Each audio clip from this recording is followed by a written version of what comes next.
Hey guys, Chris Potter here, and I'm going to be doing a tier review for Ny'alotha.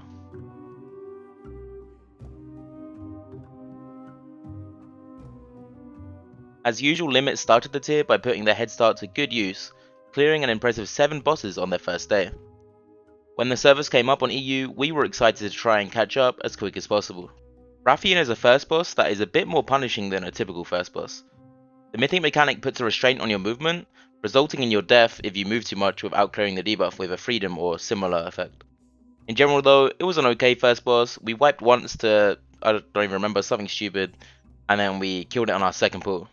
We went to Skitra for our second boss, as we had seen from the NA streamers that Skitra was very undertuned and most likely the easiest boss in the instance. At some point on PTR, this boss was actually insanely hard to heal, and all of the healers were actually really excited for this boss until we saw the NAE guilds one-shot it with ease. The live version of this boss had really become a joke. I do have to say I like the addition of a new type of mechanic where the players need to communicate to find the correct boss, and it's always interesting to see Blizzard introduce new ideas. We one-shot Skitra and moved on to Mount. Mount was a very fun boss, considerably more difficult than Skitra. As a healer especially, it was an enjoyable boss to have the second phase to really pump HPS and time your cooldowns well. The boss is simple enough, the main part of the fight being the damage and healing check in phase 2. We killed the boss on our 5th pull, but the boss is still one of my favourites from Progress despite being quite an easy boss, and it will continue to be one of my favourites on farm as the reflecting damage mechanic means that even as our gear increases and it becomes easier, the healing requirement will still stay high. We followed Limit's route and went to Shadar next.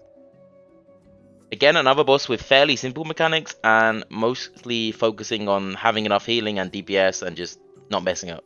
We struggled a bit more on this boss than Limit did, spending 12 pulls to kill the boss. While 12 pulls is still a low amount of pulls, when you're wiping, if you're only wiping 2 minutes into the boss, 12 pulls isn't that much. However, knowing that Limit had killed it with, I think just over half the amount of pulls that we had, did feel pretty bad. Next, we went to Hivemind, which was not so much a heal/DPS check, but more of a mechanics check. If you didn't stand in the Balings rolling around and you just played the fight, the boss would fall over. The mythic version of this boss was really not much different from heroic at all, to be honest, and we killed it after 7 pulls. We went out one of the most unique bosses for this tier, Dark Inquisitor Dinesh. Now, being that we are an EU guild and Limit are a US guild, I think everyone actually expected that we would be a lot better on this football boss, or soccer boss, as the Americans would call it. However, this was not the case at all. Due to a mixture of bad play, we were experiencing some weird character model bug, where the ball would just go through people. We spent what felt like forever on this boss, but in reality it was only 4 hours. After 44 pulls and a lot of frustration, we did kill the boss. Once again, I have to say it was cool to see a new mechanic like this in the raid, though it's a boss that is quite boring for the other people who don't have jobs. You have the 3 people kicking the balls, and then you have some people doing interrupts, and if you're not one of them, the boss is pretty simple and AFK, but I guess that's okay. Our last boss to kill on the first day was Vexyonna, another boss that seemed massively weaker compared to how it was originally on PTR. After only a few pulls, we were already getting to the last phase, and we just had to fix some raid cooldowns, plan our movement a bit better. The boss soon flopped. We killed Vexyonna after only 12 pulls total. I have to say that I really didn't like this boss as a healer. Until we get to the last phase, all that really matters is tank healing. And in the last phase where there is raid healing, the fight just ends too quickly for it to really feel fun. It was reasonably late in the day at this point, but we went to Rodan to get some pulls in before stopping for the day. Due to wiping quite early on Rodan, we actually managed to get quite a lot of pulls in, 21 pulls in, before we finished for that evening. When we awoke on our day 2, Limit were already deep into their day 2, with a decent number of pulls on Rodan. Rodan is a boss, at first glance, seems quite complex with a lot of mechanics going on, but Rodan is actually fairly simple for each individual player at a certain time. We were hoping our weak aura that Naga prepared before the tier would help us to steamroll this boss and really overtake Limit here, but the problem is the boss is still a boss where one mistake can wipe it really quickly. There's not really recovering if one guy makes a mistake. This boss was also one that was quite controversial. We reset Rodan a few times before we pulled it each time, so that our warlocks could stack up their damage buff from Grimoire of Supremacy. Some others have called this to be unfair, which is quite strange because other guilds that said that did similar things with different classes. Just they didn't do it with warlocks, but they reset other classes cooldowns for more damage, so kinda weird that where they draw the line. let them say what they want, I guess. Regardless, using this trick gave us nice extra DPS in the pool, which meant we could hold Lust for last phase, making the last phase considerably easier. We killed the boss after 63 wipes and moved on to Agaf, which at this point Limit had just killed Agaf maybe a few hours before we killed Rodan. Agaf is a boss that is actually fairly simple, although there are lots of different mob types and lots of different stuff to dodge. However, the simple thing is just kill things. However, we didn't realize this to begin with, and the boss was actually kind of a struggle for us. We had different timings due to them having different DPS in, different comp, and your damage really impacts this boss. It changes completely how the fight plays. On what should have been maybe a 20 pull boss, we spent over 6 hours on and 48 wipes to kill it. It is crazy how much easier this boss gets with more DPS though. With current gear on farm, the boss just flops over. Il'gynoth was actually more of a challenge than I personally expected it to be.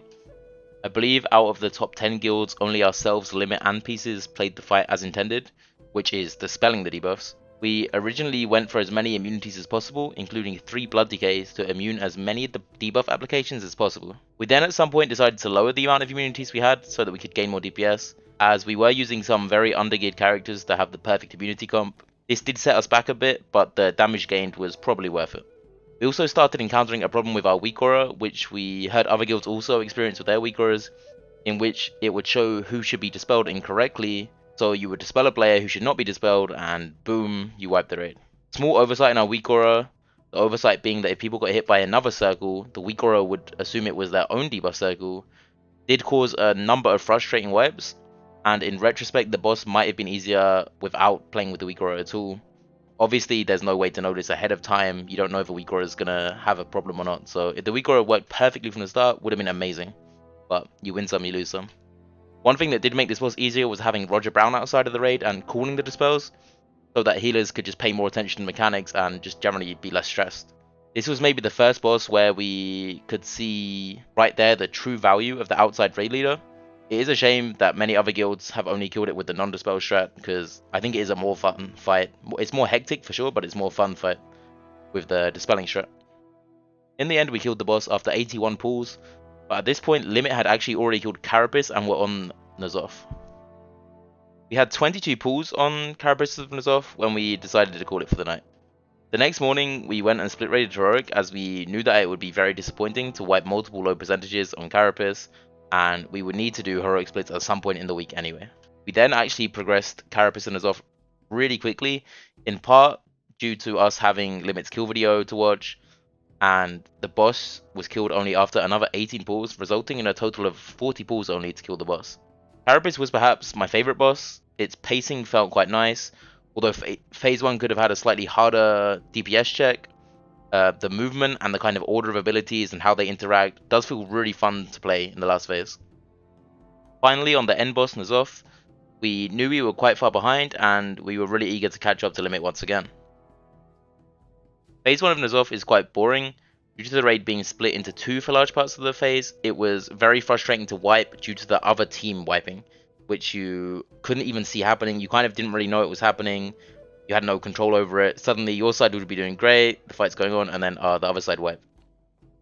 Getting to phase 2 was fairly straightforward once both teams had figured out their Psychus phases, but the challenge was getting into phase 2 safely while still trying to squeeze in extra boss DPS in the phase 1 nukes. Phase 2 itself was a phase with nice pacing and required good positional and movement coordination from the raid. This phase however sucked for melee. Due to paranoia, mind grasp, and evoke anguish, melee often found themselves out of range of the boss, and this is probably my biggest criticism for the boss. It's simply too punishing and unfun for melee. Especially with the mind grasp being RNG, you don't know beforehand, enough beforehand if it's going to pull you to or away from the boss, and you can randomly just lose a bunch of DPS due to getting the wrong mind grasp. Figuring out this phase 2 took a long time.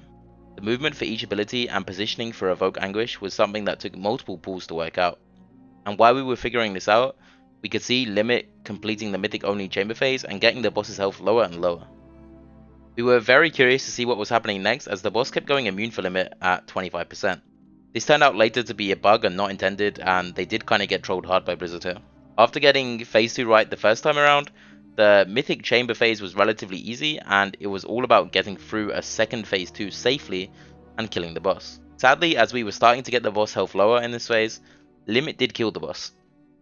Obviously disheartened, we took our foot off the pedal a bit, despite knowing we were getting close to a kill ourselves. Instead of pushing late into the night, we went to bed. The next day, knowing that the race against Limit was over, and really we were just racing against our own frustrations since we were considerably ahead of any other guilds, we decided to do 2 more heroic splits since we had seen how close Limit's kill was and we didn't want to have any low frustrating wipes. After doing more splits to get our ult mages that we had brought in, because by the way Blink, Ice Block and Blazing Barrier are pretty good spells on this boss, we continued to progress the boss lower and lower, getting the boss to around 15% on our best try. Once again, not wanting to push the hours too late into the night, we went to bed with the mindset we would wake up and kill the boss the next day. And very quickly the next day, we did in fact kill the boss, after a total of, according to my bigwigs, 242 pulls. Obviously this tier in general was a disappointing result for us as a guild, as our aim is always to win. One thing I think deserves a mention is just how ridiculous this corruption system is and was for the world first race. All competing guilds were spending ridiculous amounts of gold for corrupted BOE items, because getting the best corrupted BOE item was more impactful than an entire reset of Mythic Ny'alotha gear. I'm very disappointed in Blizzard's implementation of corruption and corrupted BOEs in particular. Limit really played exceptionally this tier, and they really changed the meta of World First raiding with their support from outside the raid, so a huge congrats to them. We will be doing everything we can in Method to get our crown back in Shadowlands, and we hope you guys look forward to watching it. What did you guys think of this tier? Let us know in the comments below. I've been Chris Potter, see you next time guys.